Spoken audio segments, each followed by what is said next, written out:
Здравейте! Сега накратко ще обясня как аз играя с Инквизитор. Билда е 61 точки в Инквизитора, 10 точки в Кабалист и 5 в Дефайлър. Първото нещо, с което ще почнем, е бъфовете.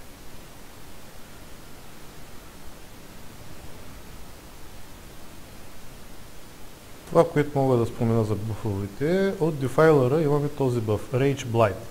Rage Blight-а, когато понасяме демидж, на нас не се стаква по един бъф, който ни дава 1% за стак и максимум може да се стакне до 5%. Хубавото случай е, че има един допълнителен бъф, той е свързан с този. Този втория бъф, Blighted Greed, се каства върху танка най-вече. Защото по този начин танка така иначе постоянно поема демидж. И когато той бива удрян, на нас отново заради този бъф не се стакват до 5 броя този същия бъф, който ни дава общо 5% демидж буст. Затова е добре този да се каства върху танка, а този, когато ние поемаме демидж, на нас също не се инкрейства същия този бъф. Другия, който е, ползва се Armor of Awakening от нашето Инквизитор дърво. По принцип, ако имаме кристал, Synergy кристал, дори да не е от Riot Gear, от Dungeon Gear също получаваме бонус от 100 Spell Power отгоре, ако ни е каснат този бъф. Така.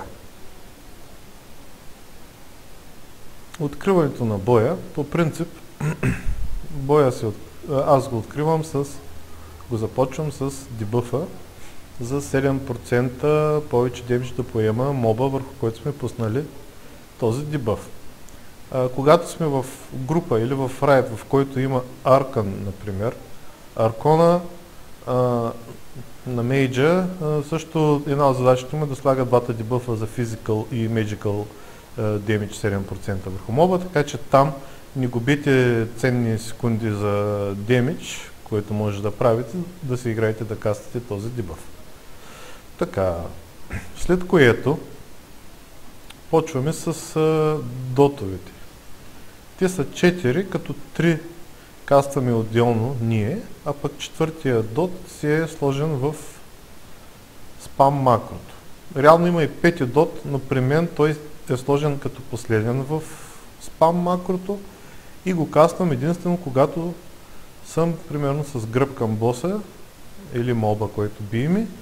Когато трябва да се бяга от него и сте гръб с него и продължавате да си помпите спам макрото, ще му се каства и този допълнителен 5 дот. По принцип се почва с Scourge дота, защото отново да погледнем кристала за Riot Gear, Scourge увеличава демиджа на Инквизитора с 400 за 15 секунди. Така че е добре, след като сме дебъфнали, или ако няма нужда ни да дебъфваме, да открием с Scourge, защото по този начин всеки следващ скил, който кастваме, ще му е увеличен с 400 демиджа. Чакай пак да погледнем. Да. Така. Нека да почнем. Откривам боя с дебъф, каствам Scourge, Darkwater, Vex, Darkwater, спам макрото дота, пак Darkwater. Вече Darkwater ни е с 3 стака. Това са максималните стакови, които ние трябва да поддържаме. Отново се рефрешвам дотовете и продължавам да спамя спам макрото, докато не ми се появи да прокна Bolt of Depravity. Профвам го и все още не бързам с Несер Ребюка, защото Bolt of Depravity слага допълнителен дебъф за 5% демидж и едва сега изстрелвам аз Несер Ребюка. Но докато обяснявам, изтървах Darkwater Dota. Така, след като сме сигурни, че трите дота все още вървят. Можем да ресетнем кулдауна, да изстреляме отново Bolt of Depravity. Necessary Rebuke.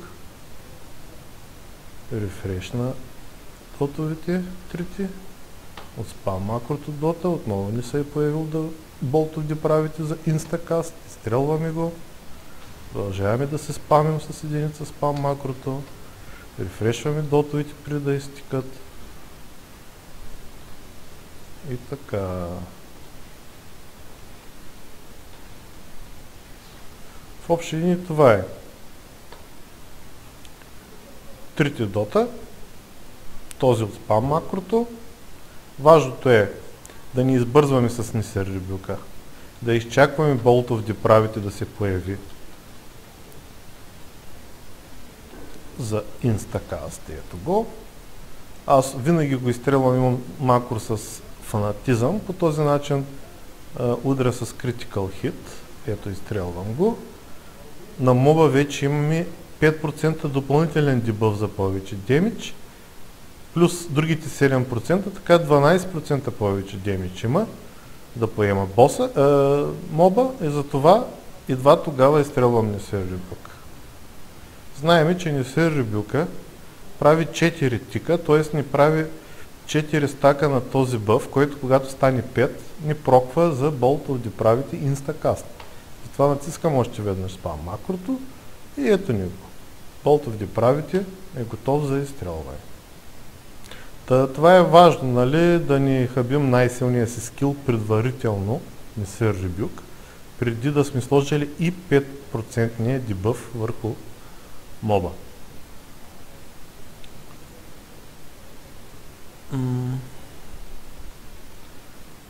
Другото, което е за AOE демиджа. AOE демиджа, по принцип винаги аз, когато бием повече от един моб, откривам боя с Soul Drain. Но Soul Drain винаги го изстрелвам с фанатизъм. Да може да критне 100% върху всичките мобове. По този начин се прави много демидж първоначален.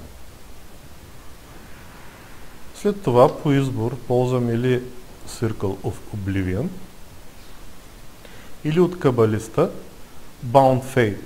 Това е Instacast без кулдауни, който удря няколко таргета едновременно. Толкова за AOE демиджа. Други допълнителни скилове, които имаме и които може да се ползват в боя, първото, което е Harsh Discipline.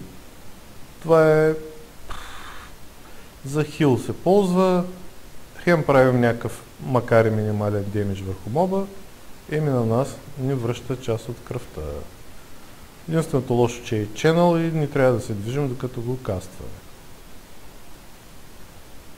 Друг важен скил, който ние като DPS трябва да ползваме в рейдови и дънжени е Interrupt. Аз го ползвам на Q, защото Q е един от най-лесно достъпните клавиши, докато държим клавишите за бягане и лесно и бързо се каства. Другия скил, който е важен, ми е на Alt-Q, това е Purge, също се използва доста в рейдовите най-вече. И ние като DPS инквизитори имаме често задачата да пърджваме босовете. Друго е добре да имаме и Break Free. Всеки един от нас го има. Break Free-то намира се през скиловете, Ascended Powers. От тук е Break Free. Това е когато сме стъмнати, замразени от някакъв бос, нещо. С това можем да се освободим и да се продължим задачките. Също така, но това е вече за соло, като играем. Два фиера, те по принцип не въжат много в дънжени и рейдови. Фиер за сингъл таргет и фиер около нас AOE фиер. Друго, което също помага за оцеляване навсякъде, било в райдови, в дънжени или соло, това е Judical Privilege. Това е готин скил. Едно, че ускорява по-бързо бягаме. Отделно той е 5 стака ни слага, нали, бъвче с 5 стака.